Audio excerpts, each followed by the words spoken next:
My second question, President Biden yesterday, responding to the George Floyd case verdict, said that George Floyd's death, quote, ripped the blinders off for the whole world to see the systemic racism in the United States. But he's an architect of multiple federal laws in the 1980s and 90s that disproportionately jailed black people and contributed to what many people see as systemic racism.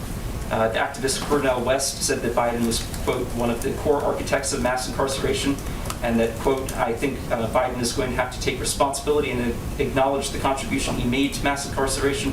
To what extent does President Biden acknowledge his own role in systemic racism, and how does that inform his current policy positions? Well, I would say that one of the president's core objectives is addressing racial injustice in this country, not just through his rhetoric, but through his actions.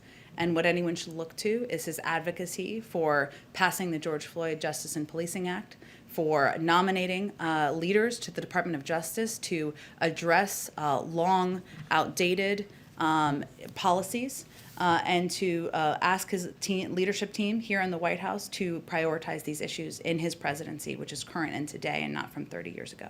Does he believe it's important to accept his own culpability? I think I've answered your question. Go ahead. Questions.